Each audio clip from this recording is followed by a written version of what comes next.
Hello. In this presentation, I will walk through patient case 1 and go through my decision making and my thought process. As you know, medicine can be gray, so you may have made different assessments and recommendations. So if you recall, the patient in case 1 is a 65-year-old woman who was referred to medication management. So we'll walk through my assessment and plan organized by condition. I also want to emphasize that the patient care process is just that. It's a process. It's something that's ongoing. It's not just one visit. So starting with her diabetes, her A1C is at goal of less than 7. However, from the information that we're given in the case, we don't have a serum creatinine. And since she's on metformin and has a history of CKD, we would want to check a BNP.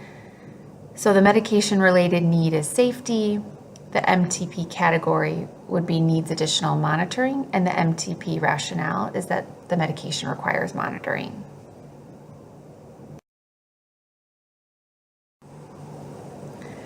For hypertension, her blood pressure today is 115/78, which is at goal of less than 140/90 if you're looking at JNC 8, and it's also at goal of less than 130/80 per the 2017 AHA ACC guideline.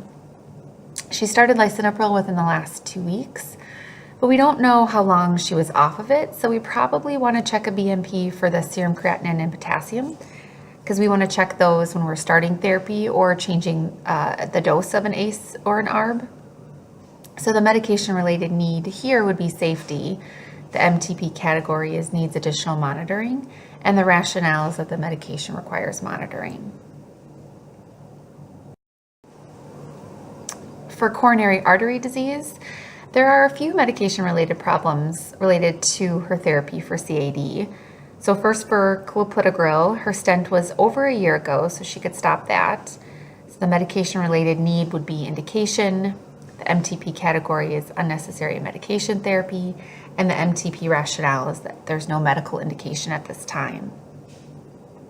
For atorvastatin, she has a history of clinical ASCVD, making her a candidate for that high-intensity statin. So therefore, we'd want to increase the dose to 40 milligrams. The medication-related need is effectiveness. MTP category is dosage too low, and then the rationale is that the dose is too low. For nitroglycerin, she has it but hasn't ever used it. She isn't sure how old her bottle is, but thinks that it could be more than a year old. So the medication-related need here would be effectiveness. The MTP category is dosage too low, and the MTP rationale is incorrect storage. So she would benefit from a new prescription for nitroglycerin, since the bottle she has is likely a year old, and we know that an open bottle should be replaced every 6 months. And then we can also educate her on storage and use.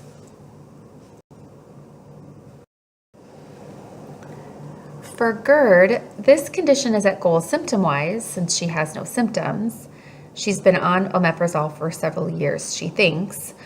But we do know that long-term use of PPIs can lead to complications such as an increased risk of infection, so C. diff or pneumonia, low magnesium, and osteoporosis and fractures.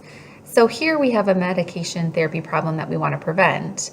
So the medication-related need is safety. The MTP category is adverse medication event, and the rationale is that it's an unsafe medication for the patient. So we could consider a trial off of therapy to see if it's needed.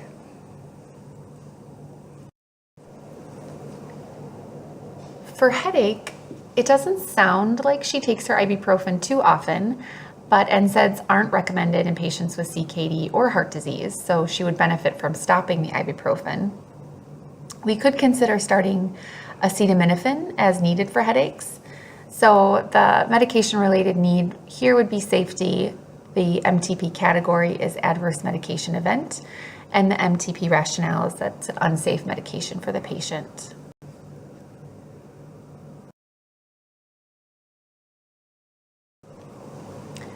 For her allergies, she would likely benefit from using the fluticasone scheduled instead of PRN during the allergy season, and this can help prevent congestion.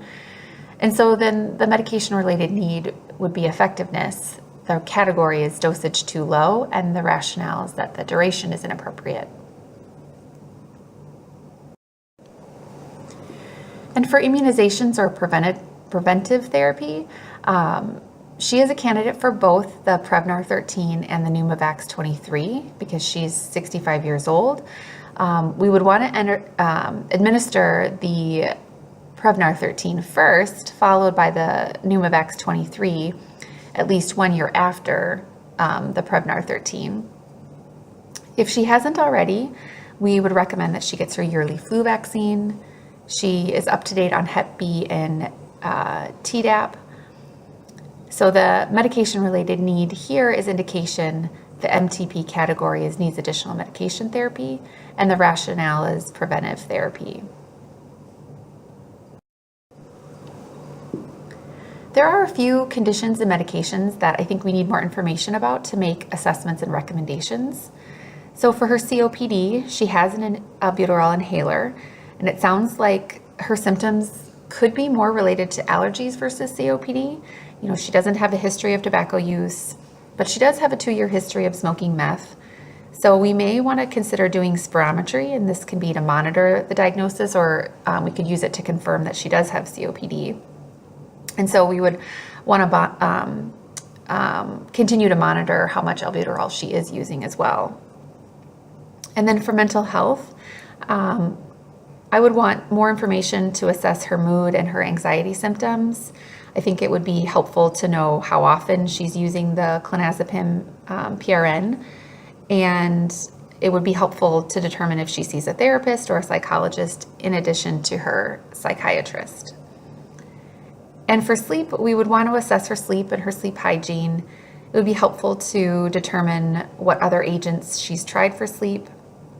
Would also want to know if she has seen a behavioral health provider for any behavioral interventions, because those are first line and have better evidence for therapy for chronic insomnia.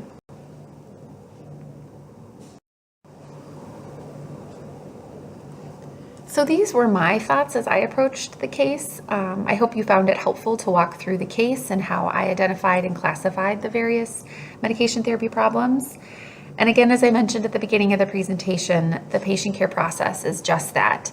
It's an ongoing process. It's not just a visit or an encounter. So I think it's helpful to keep that in mind when you're thinking about the patient care process.